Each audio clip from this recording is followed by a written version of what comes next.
Odysseus' Journey, Book 3, Sirens and Sea Monsters, Chapter 1, The Land of the Living. Thousands of wailing ghosts moved through Odysseus. Their anguished cries echoed through the fog. Odysseus and his men began to ran for their lives, fleeing from the dead. Land ahead, one of Odysseus' men called. Odysseus woke from his nightmare. He had fallen asleep on the deck of his ship. He had been dreaming his visit to the spirit world, ruled by Hades and Persephone. Now in the distance, you could see the island of Circe, the enchantress. "I will tell Circe all I saw and heard in the land of the dead," he thought. "Then surely she will help us find our way home to Ithaca." For 12 long years, Odysseus has yearned to return to the Greek island of Ithaca and be reunited with his beloved wife and son. During that time, he and his men fought the Trojan War. They had battled the Cyclops, a one-eyed monster that escaped cannibal giants, losing all but one of their ships.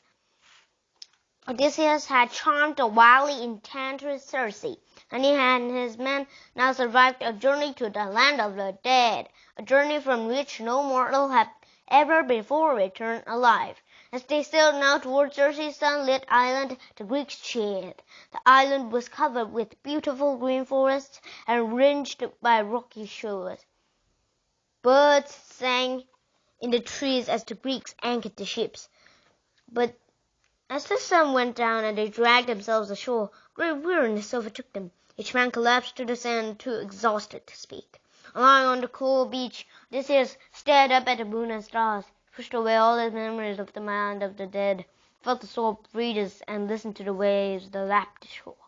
The world of the living seemed an extraordinary place indeed. A rosy-fingered dawn spread over the island. Odysseus opened his eyes. He saw Circe emerge from her place. She was dressed in a beautiful gown of rainbow colors. Her handmaidens trailed behind the fresh morning air, carrying trays of meat, bread, and wine. Odysseus jumped to his feet and awakened his men. Then he hurried to greet the goddess. Though the enchantress had once tried to harm him and his men, he was now their friend and protector. "Greetings," Odysseus called. "Welcome, my brave friends," said Circe, smiling. "You have done what no other mortals have ever done. You have traveled to the land of the dead and returned. When you die, others say you have died twice." "Yes, we are grateful for the gods to our safe journey back to our island," Odysseus said. "Pray that you will now help us find our way home to Ithaca." "Indeed I will," said Circe, "but you must rest for a long, hard voyage ahead of you. Feast and drink and celebrate your return. Then tomorrow when the dawn breaks, you shall set sail for Ithaca." The men cheered. They were famished and thirsty and delighted to spend the day in the company of Circe and her lovely handmaidens. All morning and all afternoon, Odysseus and his men feasted and drank wine. When the sun finally set and darkness covered the island, the men lay down in the hull of their ship and fell fast asleep. Odysseus himself did not rest. Circe took him by the hand and led him to the moonlit forest. Together they sat in the shadows beneath a towering oak. "Tell me of your journey, Odysseus," Circe said. "What did you see in the land of the dead? What did you learn there?" Odysseus told Circe about his journey to the great kingdom of Hades and Persephone, rulers of the dead. He told about the spirits who had come forth, begging for blood, so they might be restored to life.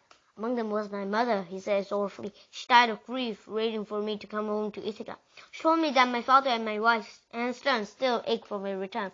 I also spoke with my friend Achilles, slain in the Trojan War. I spoke with the high king Agamemnon. I saw Hercules, Sisyphus, and Tantalus.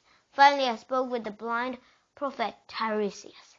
"What did the prophet tell you?" asked Circe. "He gave me wise counsel and warnings," said Odysseus. "This is what he said. On your way home, you will pass the island of the sun god. There are many beautiful sheep and cattle. Do not let your men touch even one of these creatures. They are much adored by the sun. Anyone who tries to slay them will meet his doom. You alone might escape, but if you do, you will be a broken man. You will find a great trouble in your house." Circe sighed. "Yes, those are wise words," she said. "But before you reach the island of the sun god, you must brave other dangers. Listen to me carefully, Odysseus, for I am about to speak of terrible things. But do exactly as I say, and you and your men will find your way home." Chapter 2. Circe's warnings. Odysseus, can you bear to hear what I have to say? Circe asked him. Are you prepared to know the horrors that await on your journey? Odysseus nodded. What could be more horrible than the Cyclops or the cannibal giants, or even the spell Circe herself has cast on his men, turning them into swine? Circe began. Soon after you leave my island, you will come upon the island of the Sirens. The Sirens are beautiful women. From a field of flowers they sing to all sailors who pass their shores. Odysseus almost laughed. What there could these women possibly be to me and my men? He asked. A sailor who hears the song of the Sirens will forget his homeland, his wife, and his children. As I say, the Sirens' lovely singing will lure him to a watery death. Odysseus smiled and shook his head. He could not believe a simple song could have such power.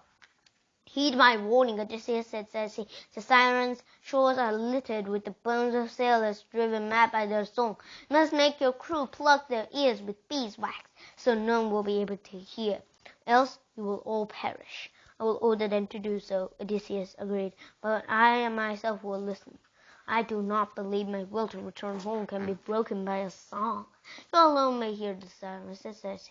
But first your men must tie your hands and feet to the mast of the ship, or you'll surely hurl yourself into the sea. Tell your men that even if you plead with them to loosen your bonds, they must not. Will you swear to that? Odysseus nodded. Once you have sailed past the Sirens, you'll see 2 sea paths, said Circe. One path will lead you between the wandering rocks. The wandering rocks are gigantic boulders that pound against one another with terrific fury. No living thing, not even a dove on her way to Zeus, can pass between them without being crushed. The waves that foam about the wandering rocks are filled with the wreckage of ships, the body of the sailors. Only Jason and his Argonauts have survived them, but that was because the goddess Hera loved Jason and protected him. Fear we cannot defend upon protection from the gods, said Odysseus. Tell me, Circe, what's the other path? The other path leads between 2 sea cliffs, said Circe. One cliff is quite low. There, under a great fig tree, dwells the deadly whirlpool monster Charybdis. Any ship that sails near Charybdis is sucked to the black bottom of the sea. Even Poseidon himself can't save mortal sailors from the monster whirlpool. What about the other cliffs? Asked Odysseus. What danger lies on its shore? High on the side of the second cliff is a dark cave, said Circe. The cave dwells the monster Scylla. She yelps like a small hound, but in truth she is a terrible beast. Even the gods cannot look upon her without being sickened. Why is she so terrible, said Odysseus. Scylla is a monster with 6 huge hideous heads, said Circe. Her 6 mouths are filled with razor-sharp teeth. In an instant the monster can devour 6 men. All day Scylla sits in her cave, gazing greedily over the sea with her 12 eyes. Whenever a ship sails by, she strikes with all her heads and snatches 6 sailors from the deck. In no time she rips her poor victims to pieces. Odysseus stared at the enchantress. And the choice you give me is impossible. He said, either we are drowned by the whirlpool monster or we die in the jaws of the 6-headed beast. The choice is this, Circe said. If you sail close to the monster whirlpool, you will all die. But if you sail close to Scylla, only 6 will be lost. Odysseus closed his eyes. He had already seen dozens of his men die hideous deaths. Some have been eaten by the monstrous Cyclops. Others have been speared alive by cannibal giants. How could he bear to see him all slaughtered? I counsel you to take the course that leads past the monster Scylla, said Circe. Do not try to fight her. You will lose 6 men, but if you sail swiftly and past the monster, you will lose only 6. The rest will have a chance to escape. Odysseus was silent for a moment. He could hardly bear to follow Circe's counsel. How can I knowingly sacrifice my men to such a hideous death? He asked. How can I choose which 6 will die? It's not in your power to choose who shall die, said Circe. The monster will choose the choice for you. Maybe she will even choose you. Odysseus shook his head. No, I will kill her before she touches any of us, he said. Do not be so proud, Odysseus, Circe said. You're only a mortal. No mortal, not even you, can defeat Scylla. While you waste your time attacking her with your sword, she will devour another 6 men. You must roll your ship at full speed and shout a prayer to Scylla's mother, asking her for help. Only she can stop her savage daughter from devouring more men. Before Odysseus could protest further, Circe went on. If If you could escape the monster, it was time to heed the warnings of Tiresias. Circe said, soon you will come to the island of Helios, the sun god. There you'll see 7 herds of cattle and 7 flocks of sheep. There are 50 beasts in each herd. They are tended by 2 fair nymphs, daughters of Helios. The sheep and cattle will never give birth. They never die. But if any of your men so much touches them, your crew will perish.